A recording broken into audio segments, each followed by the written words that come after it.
Welcome back to Hot Takes and Deep Dives, and my next guest is a critically acclaimed writer and director, best known for co-writing and directing the seminal lesbian film Go Fish, starring our very own Guinevere Turner, as well as writing, directing, and co-executive producing all 6 seasons of The L Word. What, you're correcting me on something? Yeah. Was there one year you didn't do it? 1, 2, and then 6. Those are the ones you did? Yeah. I directed 5 in season 5. Mm-hmm. I left in season 3. So 3 and 4, I wasn't. No, I didn't. I can't say it on air. Oh, no. Okay. Yeah. We're going to. Yeah. All right. Well, I walked away from my contract. But yes. Okay. This is already getting more interesting than I thought. Okay. Long story short. Hi, Rose Trocche. Hi. How are you? I am good. How are you?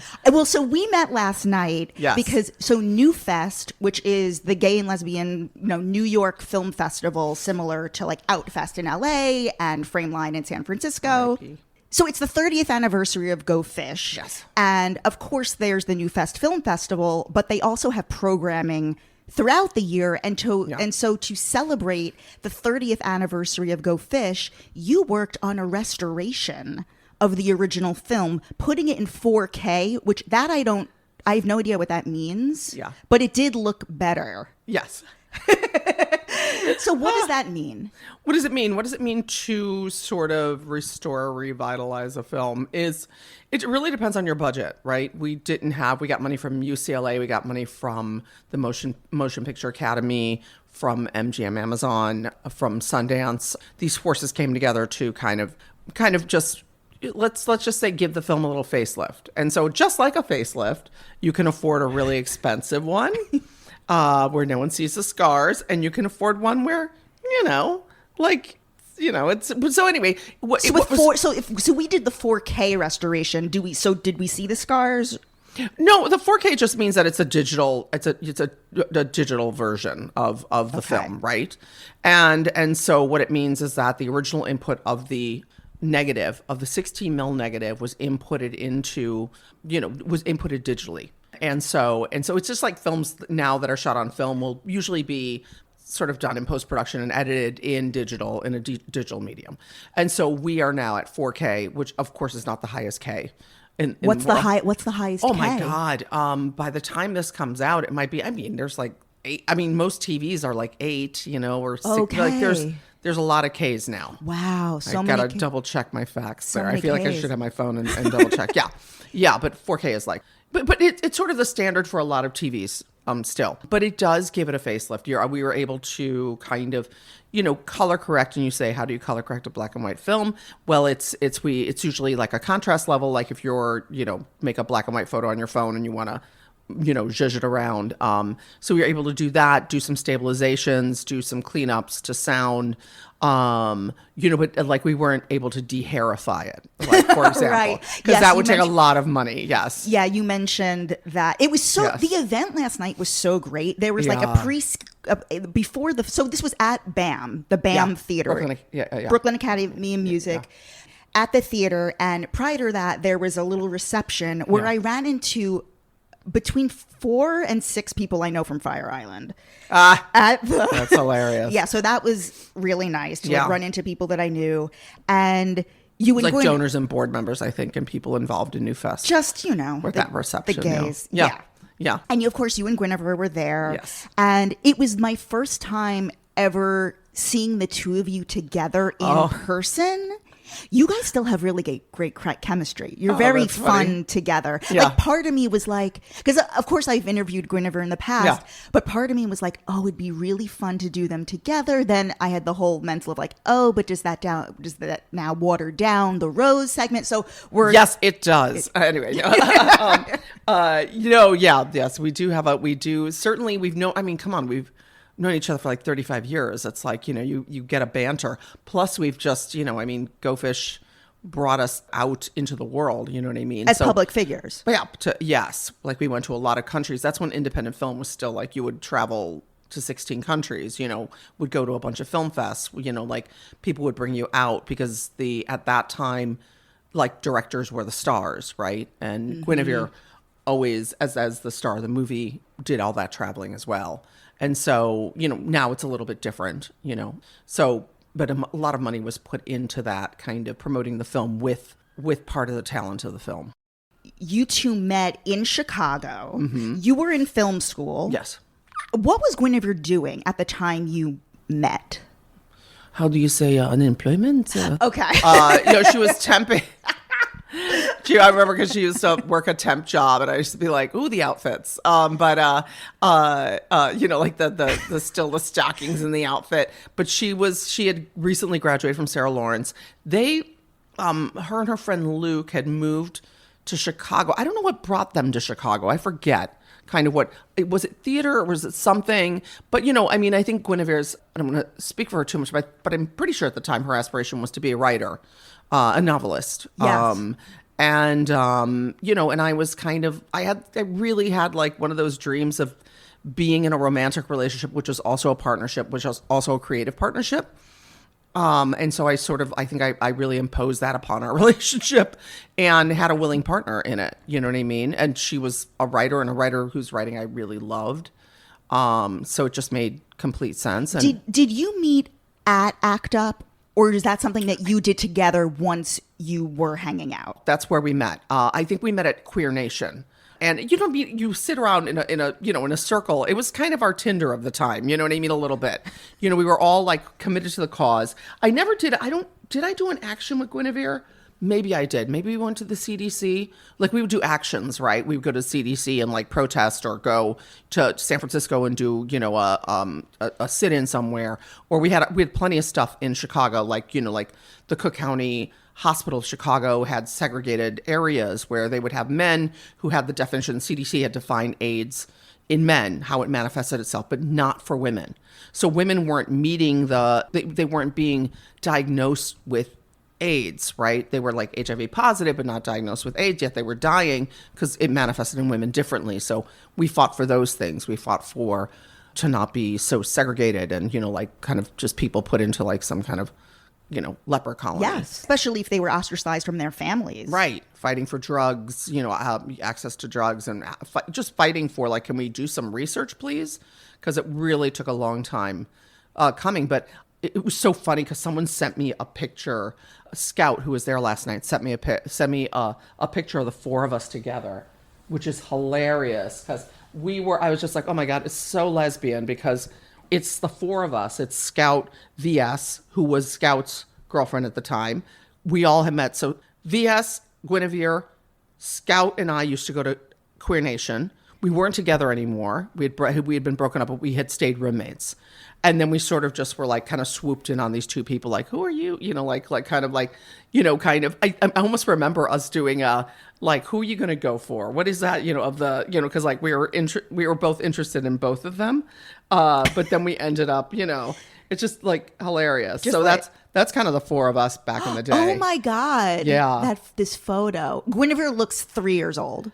Oh yeah, that's kind of right out of Sarah Lawrence, which is a very different Guinevere than the Guinevere you see now. That particular version of Guinevere sort of came out of almost towards the end of Go Fish. That was after we broke up. This was kind of the Guinevere that I was with, which is interesting to say that. But everyone goes through it's almost like into adulthood. It was still like kind of Sarah Lawrence Guinevere that I dated, that I had a relationship with, and then there became the professional, the actor Guinevere, the writer Guinevere. Yeah, it's the child star as they help Hannah Montana into Miley Cyrus. Yes.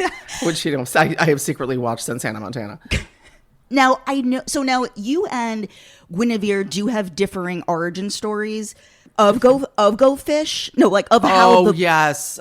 It's so I know annoying. that your story. So tell me what's true and what is fan fiction here. Yes. Something about you had seen the movie Switch, which I remember. She is really the thing about Guinevere is a really amazing storyteller. She is also someone who journals, and that on its face would make her a reliable narrator. But there's other mitigating factors that poke holes in that a little bit. Switch did come up, but I think for her it was more than, I'm sure I was outraged as well. The whole thing with Switch, this is the film Right. with Ellen Barkin, which it's so crazy because I think I saw this, I either saw it in the theater or it was something that maybe I saw it on VHS, but it was definitely something that I understood to be a gay thing. That wasn't how Go Fish started. No, I know, wasn't but as a reaction to Switch. But in my little Yeah. 1991 Yeah. brain as a little kid, I understood, there's something to do with like switching genders. There's Yeah. something of the gay nature, even Yeah. though I didn't even have that language, even though Yeah. I was barely 10 years old. Yeah. The thing with Switch, how this is the inciting incident for Guinevere, is there's a scene in that movie in which Ellen Barkin, who's now a woman, goes to a lesbian bar, Yes. and the two of you are watching this movie and are outraged, or she's outraged at, like, this is not the way we see lesbian bars in Chicago. And I she's think like, we were like, that's bullshit. And then over the years, it's turned into, because the process of storytelling, especially telling a story over and over again, is you polish it and polish it. And it's like telling our own origin stories, right? Like myself, my parents who came from Puerto Rico, like all those things get honed.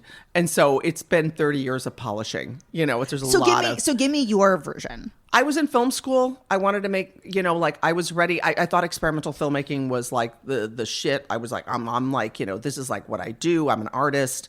I also was in a relationship with somebody that I wanted to lock down. Let's just say it like that. I wanted to, I was excited about my relationship with Guinevere. I think I really wanted, I'm like, oh my God, it's like, this is perfect. I'm like, we can stay together and be partners in this. And I could have my like dream, my artist dream of having, a partner that I work with. So we ventured out into a narrative that I think I wrote, but Guinevere was in. I wish I could find it because it's horrifying and it's so hilarious. Is this how it started as a short? Yeah, I had made experimental shorts, and then my first narrative short was a real. We had nothing to do with Go Fish. It was like this kind of like, I don't even know. I probably put all my issues into it, and then Guinevere was in it. We had shot it in this little a coach house that we lived in, and and it was just funny. I actually have some tapes from around that time. Scout, I lived with Scout, and VS was like seeing Scout, like it was like kind of the four of us. VS Brody, for people, Yes. VS Brody is Guinevere's co-star, the co-lead in Go Fish. Yeah. And we made that first one. I edited it. I don't think I worked on it very deeply because it was not like that salvageable. I remember going in and showing it to my class, and my film teacher, Hans Shaw, was like,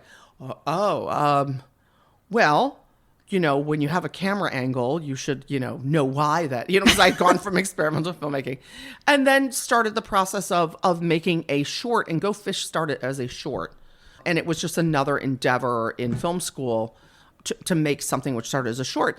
And then I saw Poison, Todd Haynes's Poison, which for me was so. I think Christine must have been there. Todd was certainly there. It was at the Chicago Fine Arts Theater. And that was where I used to like kind of cut school and go to, and like, really wanted to really be a filmmaker. And just, that movie spoke to me so hard. I'm like, I'm going to do it in 3. And of course I just ripped it off. I'm going to do it in 3 parts. And the 3 parts of Go Fish, how would you explain the 3 parts? Experimental, narrative, and doc. And so the experimental narrative stayed. And the doc But the doc went away. Yeah. When Christine Vachon saw, like, I have a proposal. I think it's gonna be on the Blu-ray. It'll be included on the Blu-ray is the reel that I sent to Christine. The reel that I edited. Christine Vachon, who runs Killer Films. Yes. Producer of every movie you've ever seen, including Carol. Who is the reason why, Go Fish exists. Yeah. Because I sent out I edited a reel and I sent it to like Ted Hope and to like James Seamus and to like whoever was in the article that B. Ruby Rich wrote about New Queer Cinema. I just highlighted everyone, and then I just like, hey, I'm making a lesbian film. You want to get involved? Or we were like, and then ended up sending that tape. And Christine was the one person who wrote back and thought there was something there, which was amazing because it was like we were really out of money. You did the whole thing for yourselves. You put 8,000 of your own. No, I think it was like more like 17. I had worked at University of Illinois. That's how I worked my way through school. And so I had a like my you build your pension. I was in my 20s. I was like, I don't know, 20 something. And so I didn't have much of it there, but I had been working there since I was like 19. And so I took all my retirement, which was like, which I got taxed on obviously heavily. And then that's when I stopped paying taxes for 10 years. But yes, yeah, it was a real thing. It was one of those things where you would hear about people making films and then destroying their financial, like kind of, and that was me. I didn't have a bank account for 10 years and like it was not until I was making bedrooms and hallways when I got paid money, but I lived in London. So I opened an account there and then I had to deal with my taxes because we literally would just write a check, know that we didn't have the money. And back then, you could write a check at the grocery store, but then you can take your debit card and take money out before it got. And then, so Guinevere and I had I think it was like a 10 pages of bounced, like it was just on the fridge with a magnet. We took it down when we filmed, obviously, because like where Max lives with Kia was our apartment. Of course, yes. Yeah. And that's the apartment that after we broke up, we still, I have to keep everything there. But we used to keep it on the fridge like, oh shit, we're in trouble. But, and then like just begging various people for money. And like, she reminded me of one of her cousins who gave money. And then, but a big chunk was that chunk that I got from my, whatever you call that, my benefits that I had at the time. That should have rolled right back into another job. And I'm like, I'm taking it and running. Of course. And GT had a temp job. The cup that she's drinking out of was from that company, I remember. And so it's like corporate by day, making this indie film by night. And that's kind of how that was. But Switch wasn't it didn't generate. We did sit down and say, what is it that we want to see? That is very true.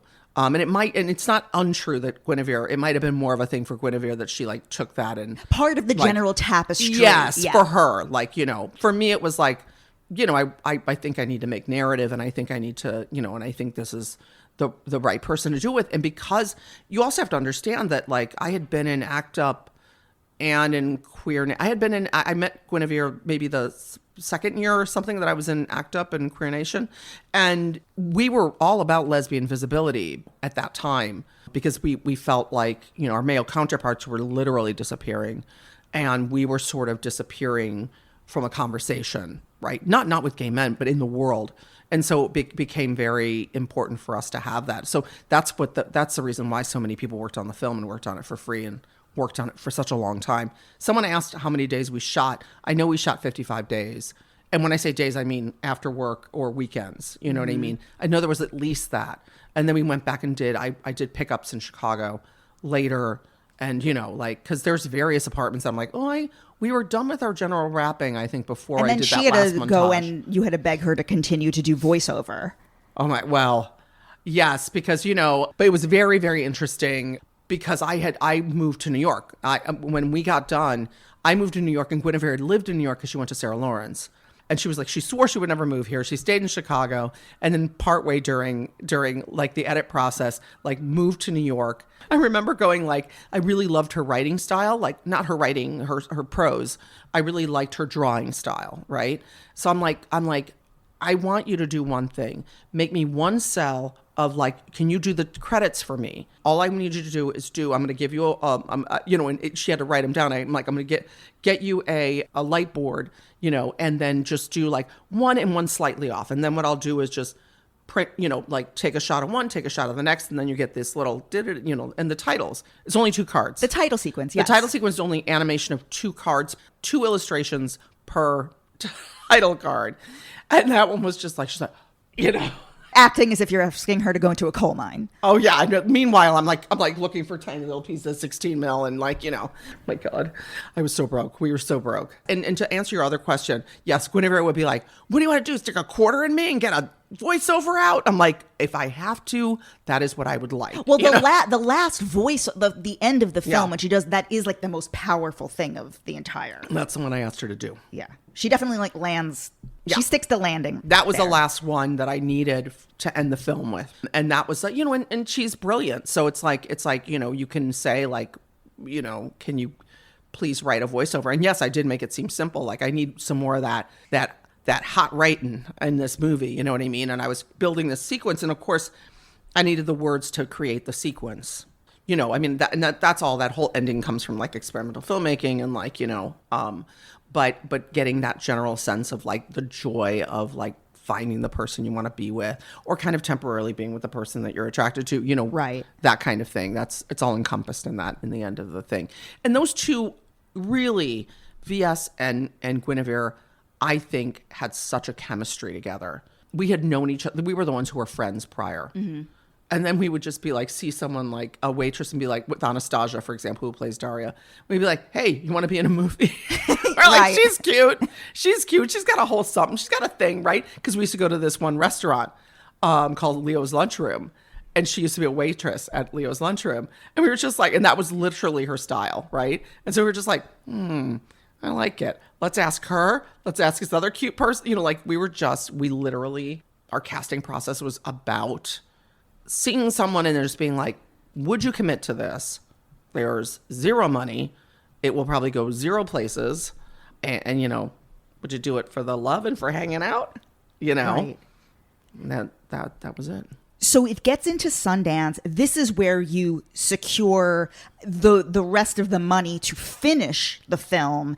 And this is also where you famously meet Kevin Smith and Scott Mosier, his producing partner, and Go Fish and Clerks were kind of these indie darlings that year of 1994. Yes. And you had like this interesting friendship. Of course, Guinevere more than I. Well, it was really, she explains that it was really Guinevere, that it was herself and Scott. It was really Guinevere and Scott who had this entire thing. Of which Chasing Amy is based on. Which Kevin Smith then was inspired to write. Chasing Amy. Yes, that was their whole entanglement, was something I was not involved with. We had met Kevin and Scott prior because Kevin and Scott also got funds from John Pearson to finish his movie, just like he did with ours. So John Pearson was representing both films at Sundance that year. So we have a lot in common, right? He had done finishing funds for that movie. He did finishing funds for ours. And then he went on to sell both of those films at Sundance that year. Ours was sold first, and then Kevin's was sold second. Yeah, and those two just kind of stayed. I mean, you know, Kevin and I are, friendly, you know, when we were like on a panel and whatever, like, you know, we started off in this thing together. But yes, Guinevere and Scott had a relationship with that went on. Go Fish went on to gross $2.4 million. More than that? Maybe in its initial run. Yeah, it made over, I know world, are you talking North America? Maybe North America. Oh yeah, because worldwide it was more towards the 5. Wow. Yeah. So Go Fish is where you really make your name for yourself. And then you went on, I made a name but no money. Guinevere will tell you that too. Yeah. You made a name but no money. Yeah. So you go on, you're in New York, you're trying to figure things out. The first episode of television you would ever direct is 6 Feet Under, arguably one of the greatest television shows ever made. Yeah. That was a real score. So Alan Ball was he's a creator and showrunner. What did you learn from him? I learned from him, and just that whole experience, kind of what would go on to happen everywhere, which the writers are the kings in television. Alan Ball very much treats his writers like they are everything, and everyone and everyone serves the words. That's really the biggest thing that I learned from 6 Feet Under. That and working 3 cameras, you know what I mean? It was like, and beautiful and great actors and amazing sets, and you know, but the hierarchy, the structure is different, right? Like in film, the director is, you know, king. And I was also the director and the co-writer, you know, and the co-producer. So I came from a world where I was really that, and that adjustment was it was interesting, and like, you know, it's a different kind of platform, and it still is. Like you are only a director. The director is not what the director is in film, in television. Yes. It's the showrunner, who's usually the writer and the creator of the show, is the... Actors often complain that television is a showrunner's medium. It is, because we're only there as directors to serve whatever that person is imagining in their head.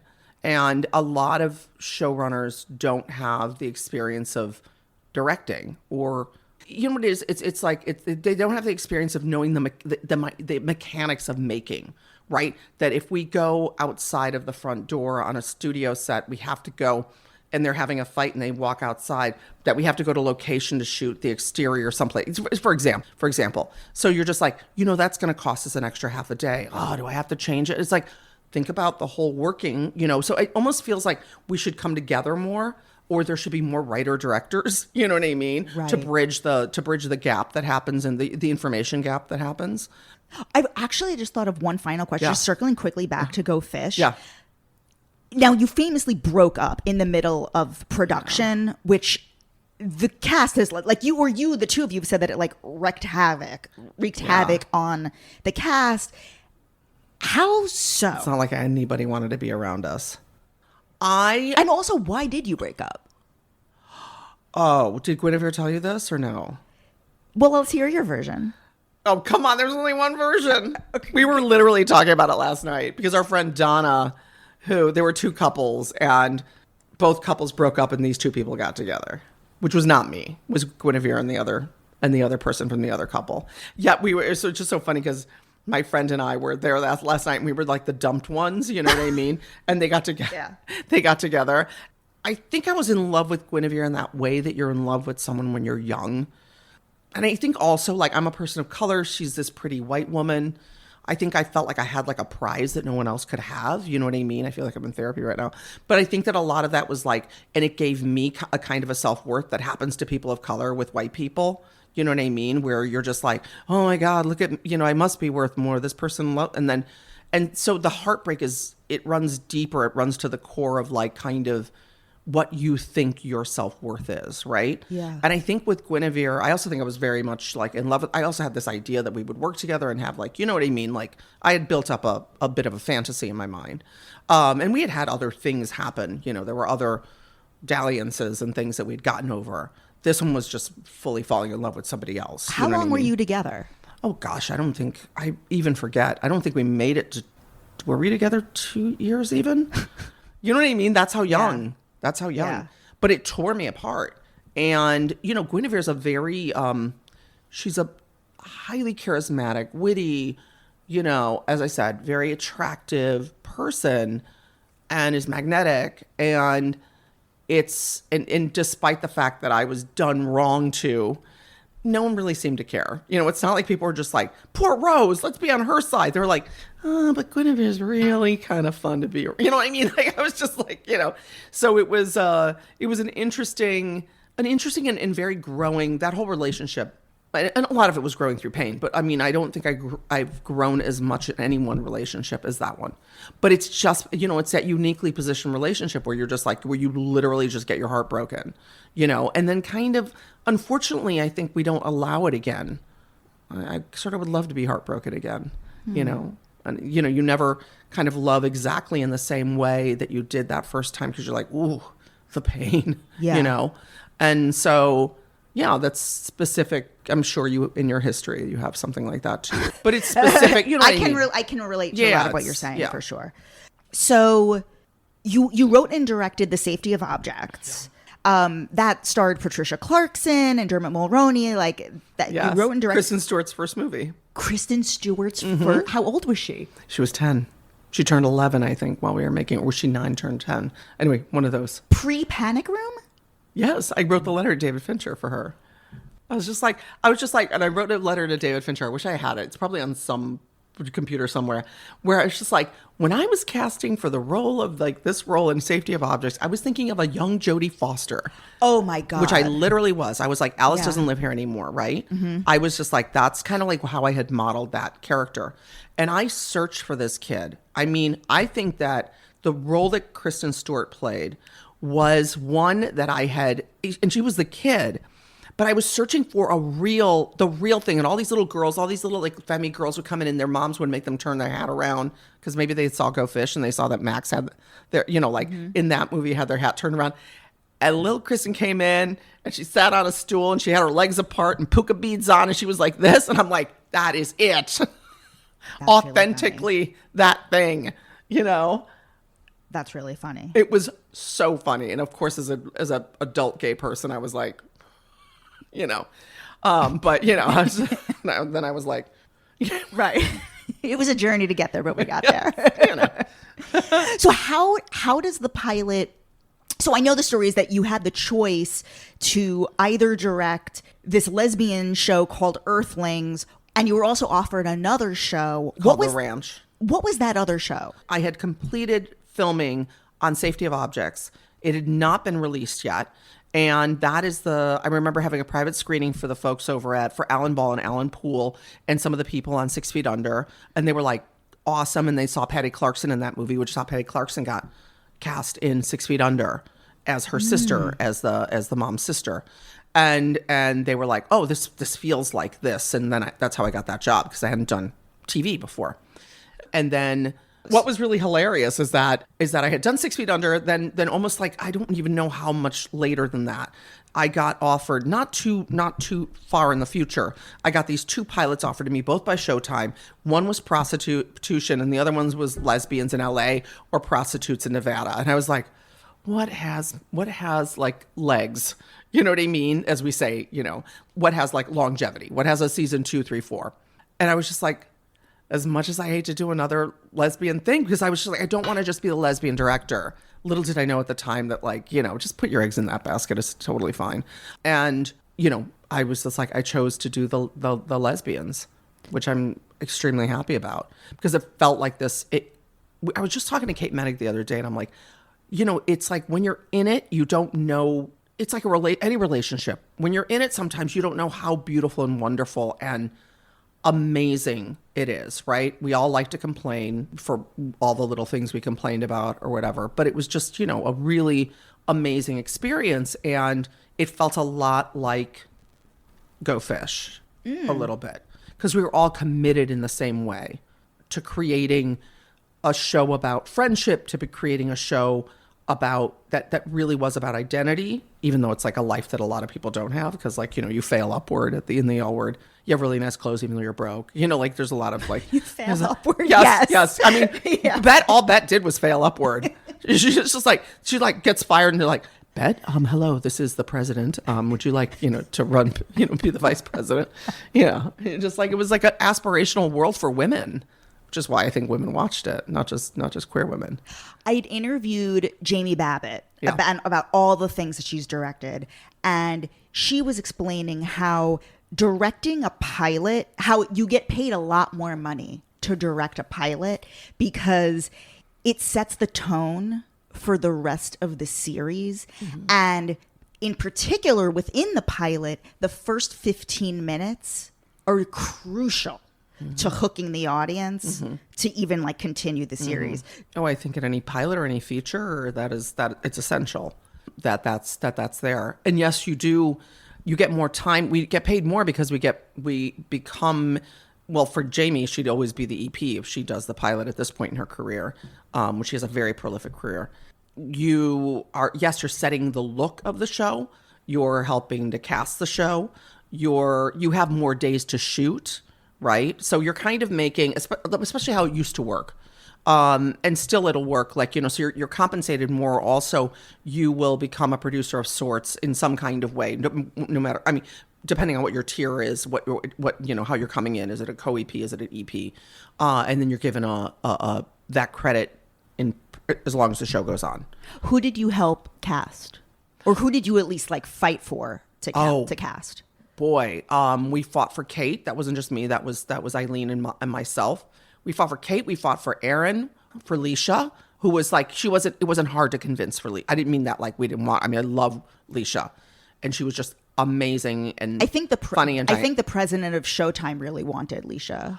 Yeah, it was a teeny tiny. I mean, I was hanging out with Alicia. Goes, remember when you sent me home to change my clothes? And I'm like, you know, and there were still things. I would do things behind the scenes where I was just like, let's get you in here. I would like look at them and go like, no, get something else on, or go, you know, because I had to convince these men.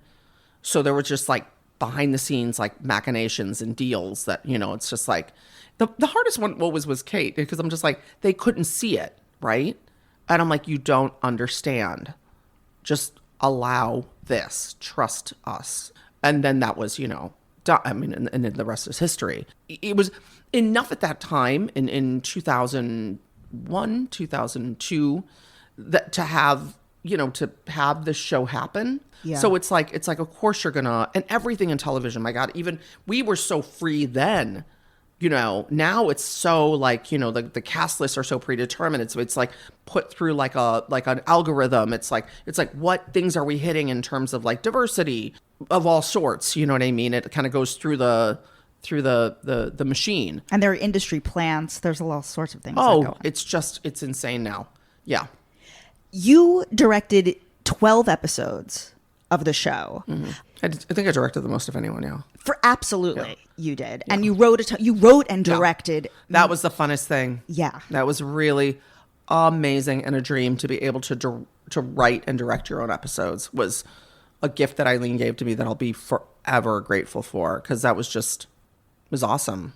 What did you like? What storylines, or I have the episodes here that you directed and you wrote, but specifically before I want to go through those with you. But is there anything off the top of your head that were things that like, oh yeah, like that came from me. That was my idea. This character was my idea. This storyline was my idea.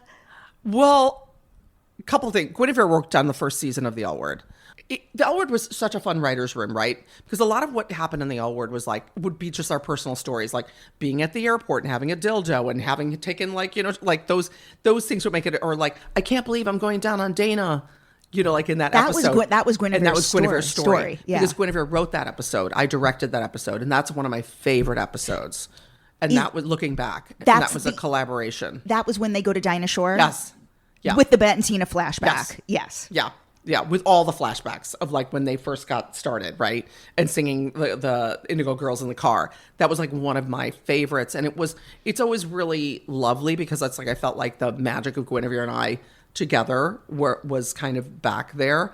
And there's so much that has to do with relationships and friendships in that.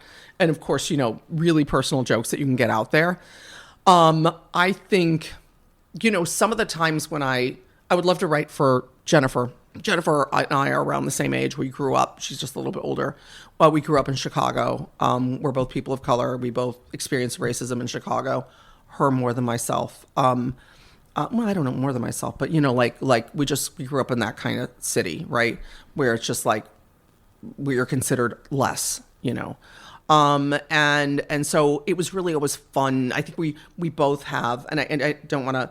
It's my perception that like that character, Bette's character, always had a reservoir of like anger, and I would love to write things that would tap into that anger, like, and so, or her outrage. So she was a real fun character to write for me. Like, when she gets into the car crash and you like, you don't know what who you're dealing with, that one, or when one of my favorite things to write was when her father was dying.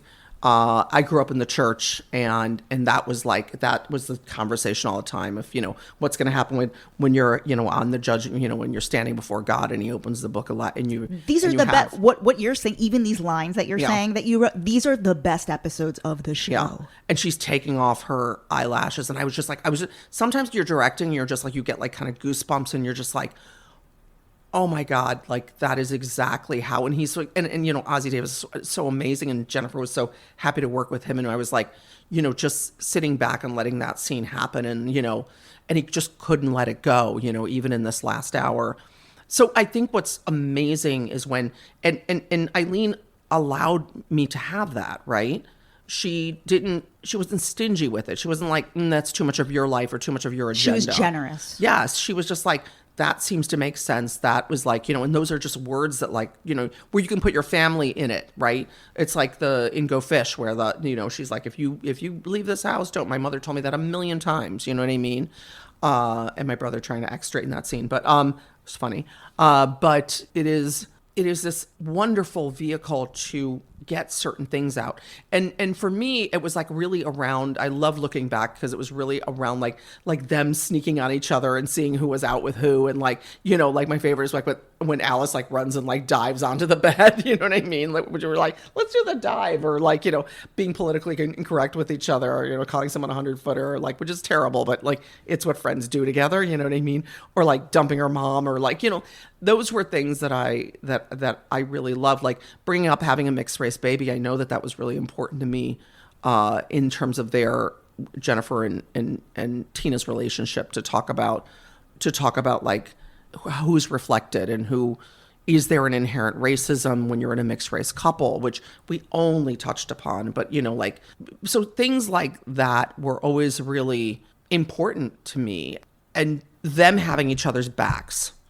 Bette coming over drunk and her friends kind of taking care of her, even though they're just like, I'm so mad at you, bitch. Like, why'd you fuck things up?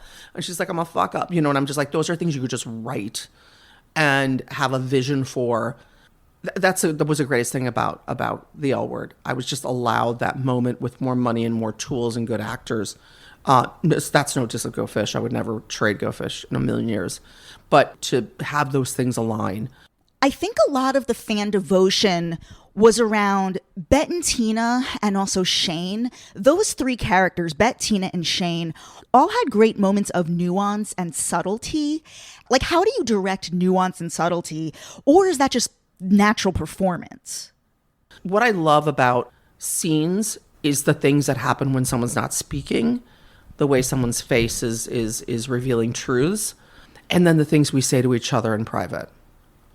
The things that Bette and Tina would say to each other in private, or what you say to somebody else that you won't tell your partner, or, all those interpersonal dynamics, which can, and look, I know that's, like a lot of people will say that the L Word's a soap opera, but so is Game of Thrones. You know what I mean? Everything is is sort of like soap operatic, because we have to create drama.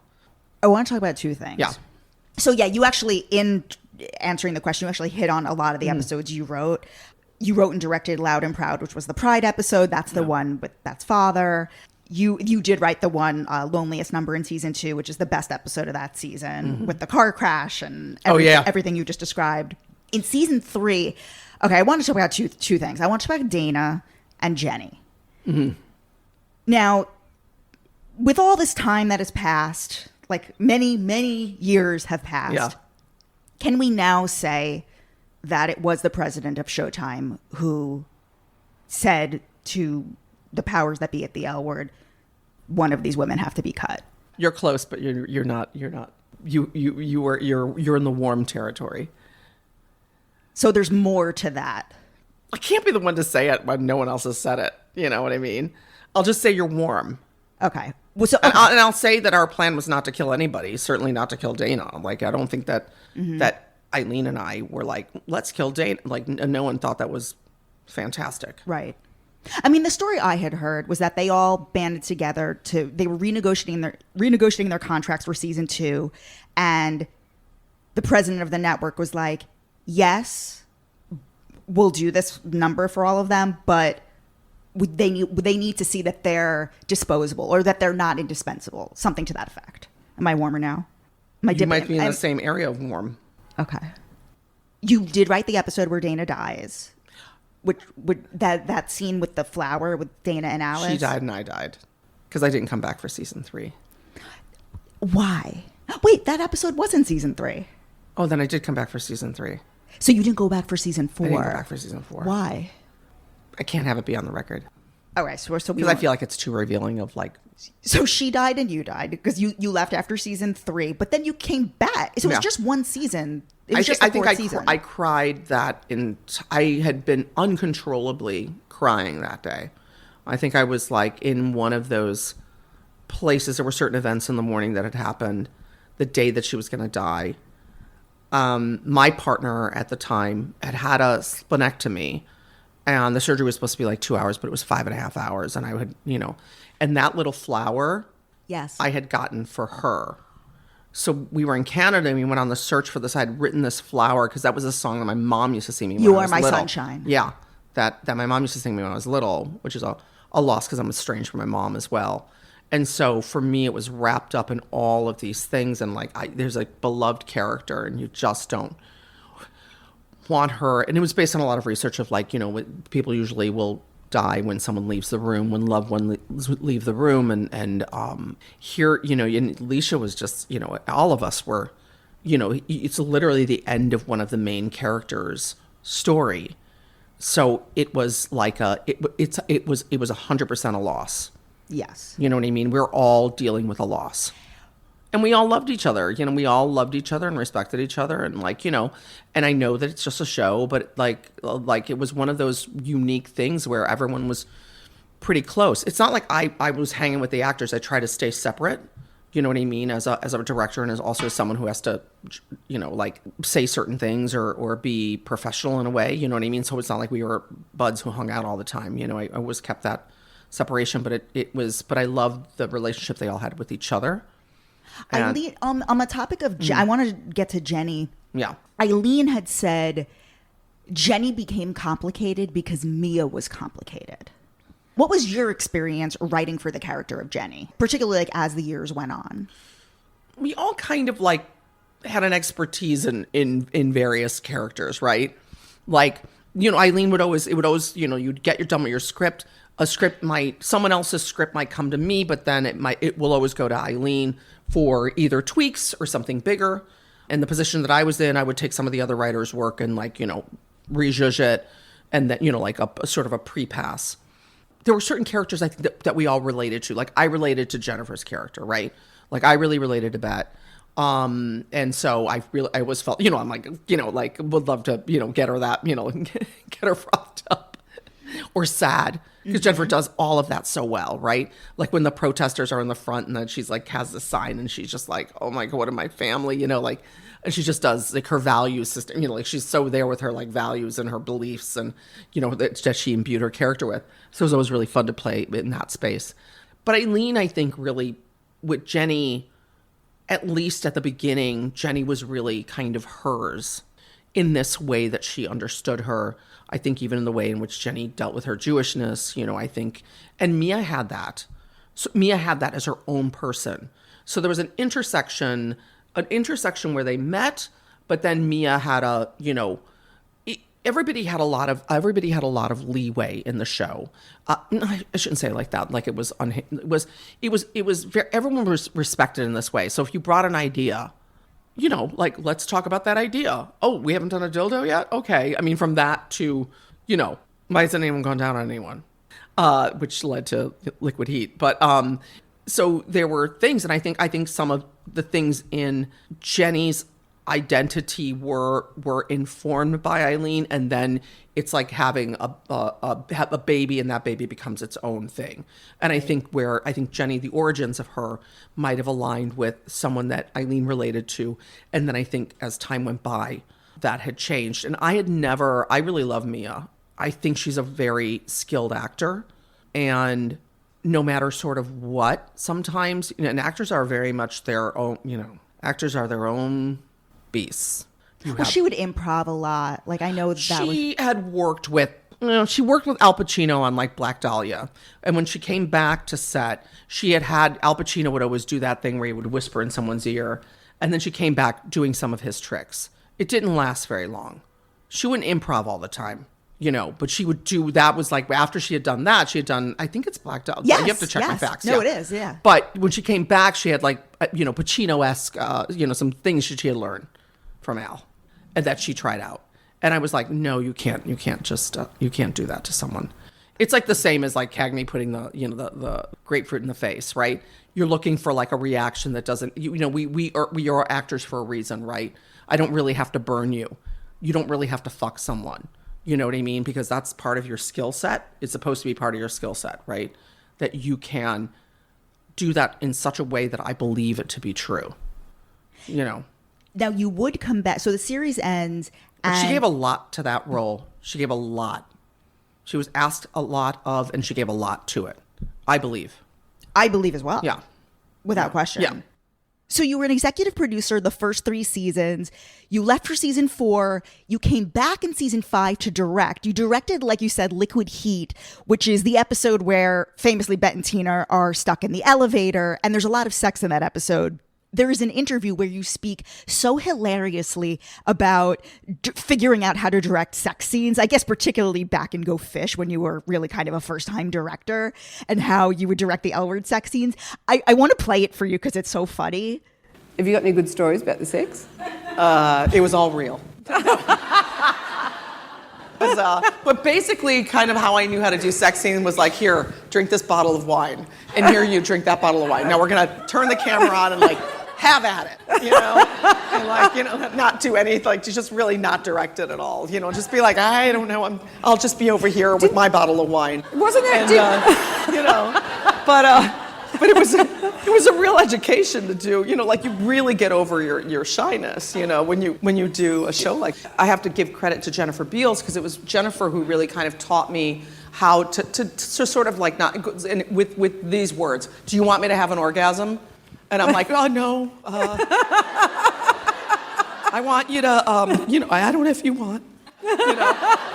It was kind of like I couldn't even look at her. I was just, I don't know. And then she was just like, well, then just say, come on, like, and she's like, just count me down. And so I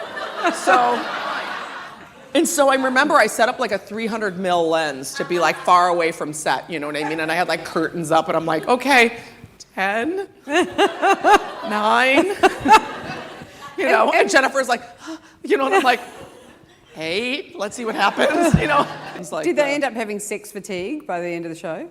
Like tired of just sick of doing the sex scenes? No, but you know what was really funny about doing a show like that is I remember I had left the L Word after season 3 and came back in season 5 to direct Liquid Heat.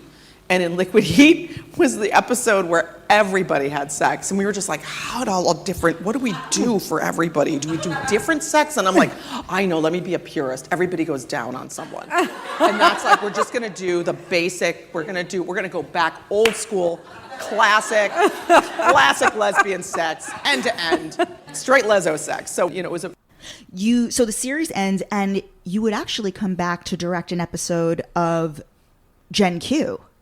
Yes. Actually, the best episode of Gen Q, period. Thank you. Directed. What was that like? Am I turning really red?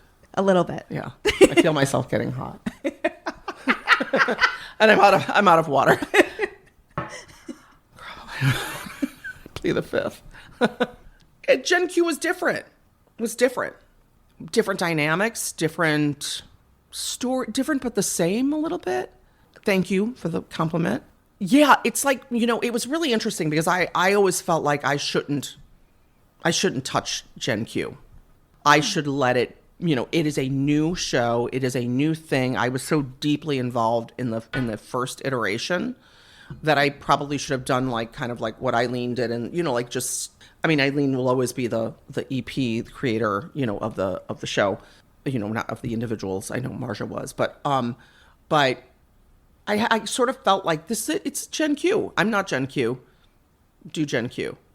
For me, it was so lovely to be back with the crew, to be back with the team. And I got to work with Rosie O'Donnell, who's just like so amazing and so talented and funny and a joy and so gung-ho. And I was grateful and thankful to be. Have you heard anything about the L Word New York? Yes. There is a showrunner on it. There's like someone who they set to do it, I think. So it's happening? It is something which Showtime wants, I believe. They put somebody, I mean, you know how the business works. It's just like there could be I five people on it. I was talking to somebody and I was saying, I think it should actually take place in the 90s. And it should take place I can't believe that you're saying that. Because I feel like something I said to somebody got to you. No, not at all. Because that's my take on it. Then we're aligned. Yeah. No. I didn't hear this from anybody. This is what I've been saying to friends ever since this was announced. It's my take on it. We've gotten too boring. We have gotten too boring. Queer people in general are just like too politically correct. That way you could get away from all of that. It would be so freeing. It's also the dirtier, grungier. Yes. You know, like what were we? You know, and it's a time when we would fuck up royally. Like I'm showing you that picture. I'm like, that person slept with that. Like in that picture, everybody except with the exception of like one dimension, like all. It's how also we were so reliant and so dependent on our families. Mm-hmm. And I think, and I said it last night and I'll say it again, I think that is the most beautiful and unique thing about the queer community, that it is a subculture that has that, and now it's losing it. It's almost like, yeah, we'll give you gay marriage. And you know what I'm going to take away? That thing you guys have that we were all jealous of, which is like you got each other's backs and you have each other's family. And even with the L Word itself, the first one, when we stopped, we kind of didn't have that. I'm like, it's what it's all about. It's what this show, I think, should be about. It's why I think people love the show.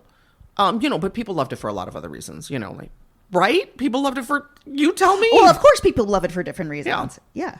What I loved about it was that they had history, Yes. that they knew each other, that they held each other up, that they could get mad at each other. I like that. All of it's artifice, right? But artifice can feel like familiar and feel. It doesn't have to be so performative. Yes. In this way, in this self-conscious way. I think finally, yesterday when I met you for the first time, the headline for me out of yesterday is that Rose Trochet has left New York. Oh, yeah. And that you moved to LA. Yes. To me, you're so East Coast. Like, you lived in Brooklyn for a very long time. Yes. And I know Guinevere's in Brooklyn. We flipped because she was in LA for forever. Yeah. I know she's in Brooklyn. What made you move to... What gives? Yeah, and this is recent. Yeah, last year. What made you decide to move to LA? I believe in shakeups. I really do. I believe in shakeups. Am I an LA person? No. Do I feel more comfortable and feel truly like I was walking around the fog this morning? I'm like, oh, New York, I love you. As I step in poo, or hear a siren as I step in poo. It so suits me. It's so comfy. It's so, my loves are here. Like, my just last night, like after the screening, like my friends were like, we'll have people over. And like, we stayed up till 2 and like, we're like shooting the shit and I'm like, this is New York. And this is like, these are my long friendships, my deepies, and then I'm really trying to, what LA is making me do, personally speaking, is cultivate the relationships that I would spend the shorter amount of time on. So I'm trying to deepen those things. You said your writing partner is in LA? Yeah, my writing partner, Jay Nava, is in LA. And so what are you working on now? That is a series called Retribution, which I love and is like a real departure. Jay wrote the original script of that, and then I hopped on. I'm doing the Bible now. So just determining the structure of the show and because I wanted to give it this kind of different. Do we know where it's going to wind up? We do not yet. Okay. And then I am working on a series called Unresolved Sexual Tension. That's a great title. Yes, which is based on a Spanish movie of the same name that was kind of like a romp, kind of an Almodovar-esque romp. And so those are the two things that I'm just like, at the moment, what I'm trying to do is really have a show of my own, which comes with it, which is like, I was telling my friend this morning, I'm like, which is its own nightmare, but gigging is like great and, and it's lovely, but obviously, kind of pulling from every part of your talent would be wonderful. You know what I mean? It'd be wonderful to write and direct my own episodes again. It allows you to have a vision. It's like making a film, but a long one, to have a vision of it and what it's going to be and who those characters are. So right now, we have a casting meeting on like the 18th, and we'll see. I think it's pretty cool. Rose Trochet, any final thoughts? I think final thoughts are, I am grateful for everyone who's like brought me to this place. I'm grateful I watch Go Fish, and I'm like, I'm grateful for all those people who worked on that. I'm grateful for Eileen and Guinevere, and I'm grateful for all the producers who have hired me. I'm really, again, I was talking to my friend about this morning. We're just like we always do. We were born on the same day, and we're having, same day, same year. We're born 4 hours apart, one of my good friends and I. When is your birthday? Oh, it's coming up May 30th. May 30th? Yeah. Wait, are both you and Guinevere... She's 23rd. You're both Geminis? Yes. So little creepy aside. So that was another thing that played for me. I've never been like an astrological, but people just hate Geminis, but so we're like, we kind of band together. A lot of my friends are Geminis. You went earlier, when you were talking earlier about how like charming and how perfect Guinevere is and how all the friends were like, oh, but she's so wonderful. I was going to say it's because she's a Gemini. Like they have this witchy power. Yes. But that's so interesting that you're both Geminis. Yes. So in my family, I'm born the 30th. My sister's the 6th of June. My brother's the 20th. And we're all in a row. And then Guinevere is 7 days before. So Guinevere's the 23rd, the 30th, then the 6th, then the 20th. So she fell into my family witchery, craziness. And in a way that I took at that time, I was like... It's destined. Yeah, it's like destiny. ooga booga. You know what I mean? Yeah. Like, you're just like, yeah, yes. I think at the time, I was just like, she gets along with my brother really well, who's not, you know, like, and like, yeah, I felt as though, yeah, kind of a sign, but that's probably like the toilet paper of religion on my shoe. You know, like, you know, I was still dragging that around, like looking for something. I could actually do a whole other hour with you, which I would love to do. If I'm like, can we sit down and do a whole another thing, like eventually? Because I have so much. I know we're out of time, and I have so much more that I want to talk to you about. But this has been really fun. Yeah. Thank you. Yeah, you're so different than how I thought you'd be. I had never really seen you interviewed before, and then when I met you yesterday, and I really just saw your personality, I'm like, oh, I had no idea that like they're like hilarious together. Yes. Like I had no idea that it's a real sideshow, the two of us. And maybe you'll get the two of us together. But I would love to do it's that. a real sideshow. I'm more serious without her. But you know, like it's an interview. I have to be seen as like a director, you know, and a writer in my own right. Thank you so much. Yeah. This was a blast. Oh, thank you. Thank you. Everyone, please follow me, JessXNYC, on Instagram. Go over to the YouTube channel, Hot Takes and Deep Dives. Throw in my name. All of these interviews are available on YouTube to watch, and we will see you soon.